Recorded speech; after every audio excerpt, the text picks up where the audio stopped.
গতকাল রাত্রিবেলার দিকে যখন সাকিব ভাইয়ার ছবিগুলো ভাইরাল হলো, কোন ছবিগুলো ভাইরাল হলো সেটা তো আর নতুন করে বলবার কিছু নেই। রাজকুমার ছবির টাইটেল ট্র্যাক শ্যুট হচ্ছিল, আমরা সবাই জানি, বিএফডিসিতে। সেখান থেকে একটা দুটো নয়, মোটামুটি 12-14খানা ছবি ভাইরাল হয়ে গেছে এবং এবং আমরা বলতে পারি লিক হয়েছে। সেই প্রসঙ্গে আমরা কিছুক্ষণ পরে কথা বলবো। বাট এখন আমরা এই ভিডিওতে শুধু এটাই বলবো যে যাদের একটা বক্তব্য ছিল, বেশ কয়েকজনের এটা বক্তব্য ছিল যে রাজকুমার ছবিতে সাকিব ভাইয়াকে কেমন দেখতে লাগছে, লুকটা আর একটু অন্যরকম কিছু করা যেত না, বা কেমন লাগবে তাকে দেখতে। আশা করছি টাইটেল ট্র্যাকের যে কস্টিউমে বা যে লুকে আমরা তাকে দেখতে পেলাম, আর কোনো সাকিবিয়ানের এই কোয়েশ্চেনটা মাথাতে আসবেই না যে কেমন লাগবে তাকে দেখতে। নমস্কার বন্ধুরা, আমি পৌশালী চলে এলাম আজকের প্রথম ভিডিও নিয়ে। প্রথমেই বলি সকলকে ভেরি গুড মর্নিং। আশা করছি তোমরা সকলে ভীষণ ভালো আছো। বন্ধুরা, এত এত সুন্দর লাগছে সাকিব ভাইয়াকে দেখতে, এবং কস্টিউমটা এত কালারফুল একটা কস্টিউম, যে কস্টিউমটা তাকে পরানো হয়েছে, এবং সব মিলিয়ে দেখো, এই ছবির নাম রাজকুমার। এখানে সাকিব ভাইয়াকে একজন ইয়াং ছেলে হিসেবেই প্রেজেন্ট করা হবে। হিমেল আশরাফ ভাইয়া কিন্তু যে ক্যারেক্টারটা, সাকিব ভাইয়ার যে ক্যারেক্টারটা লিখেছেন, এটা আমার ধারণা ক্যারেক্টারটার বয়সই কিন্তু ম্যাক্সিমাম, মানে খুব টেনে টুনে গেলে 30 থেকে 32 বছর, এটা আমার ধারণা। সেইভাবেই কিন্তু সাকিব ভাইয়াকে রেডি করানো হয়েছে বা তার লুক দেওয়া হয়েছে। তোমরা দেখো, ন্যাচারালি কোনো বাংলাদেশের ছবিতে আমরা এত বড় গ্র্যান্ডারে শ্যুট হতে অনেক কম দেখি। হ্যাঁ, আমি বলবো না হয় না, হয় হয়তো, বাট ম্যাক্সিমাম ছবিগুলোই হয়তো সাকিব ভাইয়ার জন্যেই এত বড় গ্র্যান্ডারের সেট নির্মাণ করা হয়। সত্যি কথা বলতে কি, এই যে আমরা শুনতে পাচ্ছিলাম 300 জন কো ডান্সার্স এই পার্টিকুলার গানটিতে তারা পারফর্ম করছেন, আমরা সেই ছবিও গতকাল দেখতে পেয়েছি।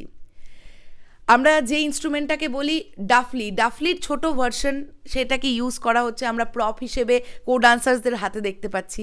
ছাতাগুলো দেখেছো, যে ছাতাগুলো নিয়ে একটা ছবি দেখবে ভাইরাল হয়েছে, এক রকম দেখতে, সবার কস্টিউম সেম, সবার সব কিছু সেম। পুরো ব্যাপারটাকে, মানে হিমেল আশরাফ ভাইয়া যেটা বলেছেন যে এটা বেসিক্যালি ঈদের গান, বাট এই গানটাকে প্রেজেন্ট করা হচ্ছে একদম মাসি ওয়েতে, মানে দেখে একটা ওয়েস্টার্ন ফিল হবে, একটা পার্টি ফিল হবে, সেই বিষয়টাই কিন্তু হচ্ছে।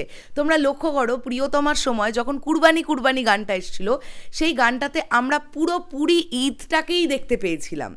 যেভাবে গানটার কথাগুলো লেখা ছিল, যেভাবে প্রেজেন্ট করা হয়েছিল, সাকিব ভাইয়ার কস্টিউম যেরকম ছিল, কো ডান্সার্সরা যেরকম কস্টিউম পরেছিল, আমরা বুঝতে পারছি যে ওটা ঈদই হচ্ছে। আমরা বড় পর্দায় দেখবো যখন, ওটা ঈদ, আমরা বিশ্বাস করবো ওটা ঈদ, আমরা বিশ্বাস করেছিলাম ওটা ঈদ। এই গানটা যখন আমরা দেখবো না, এই গানটা দেখার সময় আমাদের মনে হবে হ্যাঁ, কথাগুলো তো অবশ্যই ঈদের মতন, বাংলা ভাষা, আনন্দের একটা গান, আমরা বুঝতে পারছি, বাট প্রেজেন্টেশনটা একদম ওয়েস্টার্ন প্যাটার্নে করা হয়েছে, যেটা এই ছবিটার জন্য বা এই পার্টিকুলার গানটার জন্য একটা অত্যন্ত পজিটিভ দিক। এবং এই ছবিতে যিনি ডান্স কোরিওগ্রাফি করিয়েছেন, ভারতের অশোকজি, আমি আশা করব, এর আগেও তিনি সাকিব ভাইয়ার ডান্স কোরিওগ্রাফি করিয়েছেন, তিনি অত্যন্ত ভালো কোরিওগ্রাফি করাবেন। এবং দু একটা ছোট ছোট পোজ আমরা দেখতে পেয়েছি, একটা দেখবে এরকম করে আছেন, এরকম করে আছেন, সাকিব ভাইয়ার বেশ কটা স্টিল ফটো আমরা দেখতে পেয়েছি। তো সেই স্টিল ফটোগুলো, বা যখন দেখবে একটা জায়গায় এরকম আছে, কো ডান্সার্সরা একটা হাঁটু গেড়ে ওই স্মল ভার্সন অফ ডাফলি ওইটাকে নিয়ে, ওটার না একটা ইনস্ট্রুমেন্টটার নাম আছে, আমি এক্ষুনি নামটা ভুলে যাচ্ছি বলে ছোট ডাফলি বলছি, ওটা আলাদা একটা নাম আছে ওই ইনস্ট্রুমেন্টটার। তো এক রকমভাবে যখন সবাইকে দেখতে পাচ্ছি, পুরোটা মনে হচ্ছে না আমরা যখন স্ক্রিনে ওটা দেখব, ওটা প্রচণ্ড ভালো লাগবে দেখতে।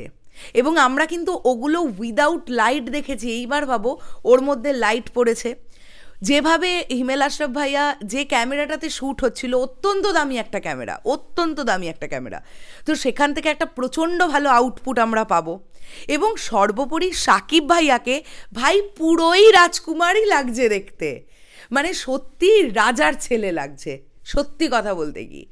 এত সুন্দর, এত ফর্সা টুকটুক টুকটুক করছেন, এবং তার সঙ্গে যে কস্টিউমটা উনি পরেছেন, একটা অরেঞ্জ আর একটা স্কাই ব্লু টাইপের কম্বিনেশনের, এবং ভেতরে ব্ল্যাক কালারের আমরা টি শার্টটা তাকে পরে থাকতে দেখতে পাচ্ছি, সব মিলিয়ে না। আবার পায়ে দেখবে ব্ল্যাক কালারের শু, মানে গেঞ্জি, মানে ভেতরে টি শার্ট আর পায়ের জুতোটার কালারটা মেলানো হয়েছে, আর ওপরের জ্যাকেটটা আর তলার মানে যে প্যান্টটা উনি পরে আছেন ওই দুটো সেম কালার কম্বিনেশনের পরে আছেন। তো খুব সুন্দর হয়েছে কস্টিউম ডিজাইন। উৎসবের গান, আনন্দের গান হবে এই রকম, যেটা দেখলে অডিয়েন্সের তাক লেগে যাবে ভাই। কালারফুল বিষয়ে, মানে যেটা হচ্ছে না, প্রচণ্ড কালারফুল একটা বিষয় হচ্ছে, মানে কোনো ফ্ল্যাটনেস নেই, প্রচণ্ড নজর কাটতে পারছে দর্শকদের। ছবি দেখে তো তাই মনে হচ্ছে, এবং আমার দৃঢ় বিশ্বাস এই গানটা যখন ছবির মধ্যে আসবে সেই একটা মানে আলাদাই আনন্দ সৃষ্টি হবে, এটা আমার ধারণা। এবং আমরা জানি সাকিব ভাইয়া ভালো নাচেন, অবশ্যই আমরা এটা জানি। তোমাদের কি বক্তব্য পুরো বিষয়টাকে নিয়ে? তোমরা বলো সাকিব ভাইয়াকে কেমন লাগলো এই স্টিল ফটোগুলো যে দেখতে পেলাম। প্রথমত কিন্তু আমরা কেউ আশাই করিনি যে, হ্যাঁ একটা দুটো আশা করা যায়, বাট ম্যাক্সিমাম স্টিল ফটো দেখতে পেয়েছি আমরা। এবং যেভাবে ডান্সটা, মানে যেভাবে প্রপস দিয়ে গানটাকে সাজানো হয়েছে, ম্যাক্সিমাম জিনিসটাই আমাদের চোখের সামনে এসেছে। তো সেটা দেখার পরে আমরা এটা কে ভাবতে পারি তো যে প্রচণ্ড ভালো আমরা একটা কিছু দেখতে চলেছি। আমার কিন্তু দারুণ লেগেছে। তোমাদের কি কেমন লেগেছে সেটা কমেন্ট করো। এবং আমার মনে হয় কোথাও না কোথাও গিয়ে কুরবানি কুরবানি গানটা যেভাবে, যে প্যাটার্নে বা যে গ্র্যান্ডারে তৈরি হয়েছিল, তার থেকেও বড় গ্র্যান্ডারে তৈরি হচ্ছে রাজকুমারের গানগুলো, এটা আমার ধারণা। আর হিমেল আশরাফ ভাইয়া নিজে বলেছেন রাজকুমারের গানগুলো ওনার মনে হচ্ছে প্রিয়তমার গানগুলোর থেকেও ভালো। প্রিয়তমার গানগুলো ওরকম ভালো ছিল, তার থেকেও ভালো গান যদি হয়, তাহলে বুঝতে পারছো তো হলে হলে কি হবে, থিয়েটারগুলোতে কি হবে রোজারিদে। শুধু এটা ভাবো, নাম হবে একটাই ভাই, রাজকুমার, ব্যাস। শেষ করলাম ভিডিওটা। তোমাদের বক্তব্যটা কমেন্ট বক্সে এক্ষুনি জানাও। দেখা হচ্ছে আবার খুব শিগগিরই। তাহলে এখনের জন্য সকলকে বললাম টাটা।